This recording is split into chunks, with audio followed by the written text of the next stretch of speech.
नमस्कार, मैं उसानिया और आप देख रहे हैं एमटीएन न्यूज। बिहार सरकार के पूर्व मंत्री व विकासशील इंसान पार्टी वीआईपी के सुप्रीमो मुकेश सहनी रविवार को मुजफ्फरपुर जिले के गायघाट प्रखंड के बुसरा गांव पहुंचे। उन्होंने बाबा अमर सिंह और केवल महाराज के पूजा कार्यक्रम में भाग लिया और विधिवत पूजा अर्चना की। पूजा उपरांत जनसभा को संबोधित करते हुए सहनी ने लोगों से अपील की, एक रोटी कम खाइए लेकिन अपने बच्चों को जरूर पढ़ाइए। उन्होंने भावुक अंदाज में कहा कि जनता के सहयोग से ही मैं इस मुकाम तक पहुंचा हूं। जब तक निषाद समाज को उसका हक और अधिकार नहीं मिल जाता, उनकी लड़ाई जारी रहेगी।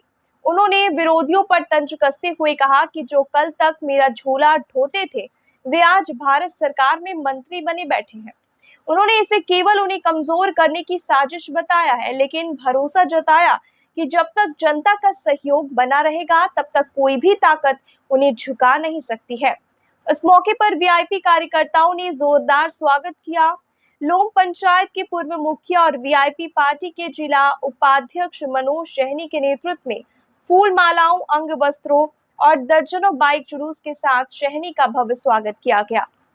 इस अवसर पर वीआईपी के गायघाट प्रखंड अध्यक्ष पुकार सहनी, आनंद मधुकर, अखिलेश सहनी, पूर्व मुखिया राजेंद्र सहनी, भोगेंद्र सहनी, बंद्रा प्रखंड अध्यक्ष उमेश सहनी, बैजू सहनी, संजीत सहनी समेत सैकड़ों कार्यकर्ता व स्थानीय लोग उपस्थित थे। जिसके कारण आज आप जगह पे नहीं है। आज पिछले 10 सालों से आपने हमारे साथ लड़ाई लड़ रहे हैं। आपने कहा पल्ला आप आगे बढ़ो, हम तुम्हारे साथ हैं। आज बिहार में निषाद समाज का कुश्ती बोलने लगा है। आज बिहार में मजबूती हमारी ताकत है।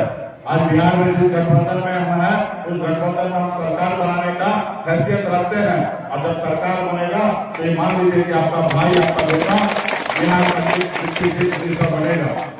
सब चीज पावर में ही है। आप देखते होंगे कि एक वार्ड जीतने के बाद उनमें ये पावर होता है कि आपकी गली अगर बनाना है तो बना सकता है। एक मुखिया जीतने के बाद अगर वो चाहेंगे आपके गली में नल योजना सही से चले तो करा सकते हैं। तो आप समझिए कि मुख्यमंत्री में कितना पावर होगा, सरकार में कितना पावर होता है।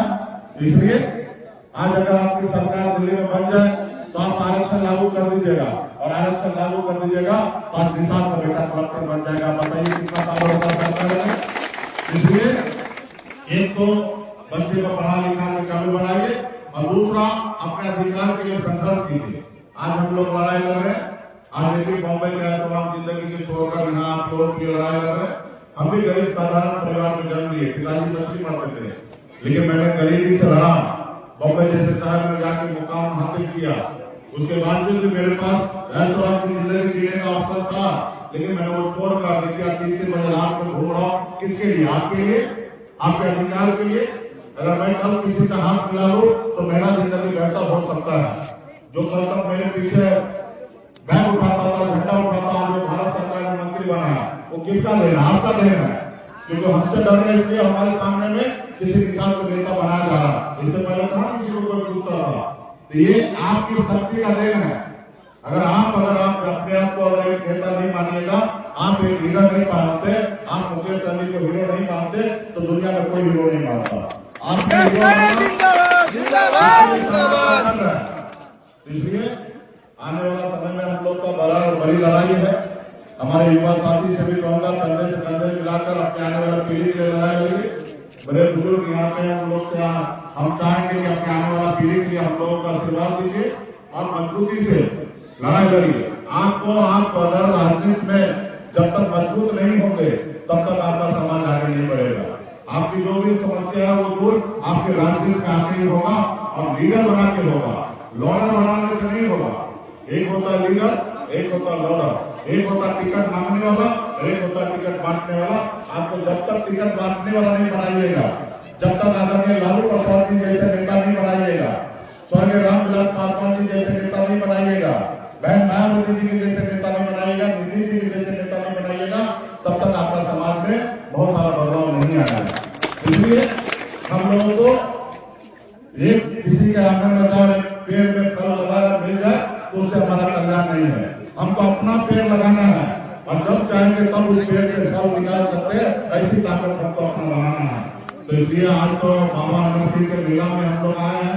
और भगवान से भी प्रार्थना करेंगे कि हम लोगों को शक्ति दे आशीर्वाद दे, और आप लोग भी अपने अपने स्तर से आप लोग पार्टी के लिए, संगठन के लिए, समाज के लिए काम कीजिए, आपस में भाईचारा बनाइए, एक दूसरे को मदद कीजिए, यही हम लोगों का कर्तव्य होना चाहिए। आज देश में देखिए तो नफरत की राजनीति हो रही है, हमें ऐसी राजनीति नहीं करना। इस देश में अभी कोई सिकंदर बनने के लिए नहीं आया है, सदा के लिए संसार में कोई राजा बनने के लिए नहीं आया है। आपको और हमको 40, 60 साल, 80 साल का मौका मिलेगा।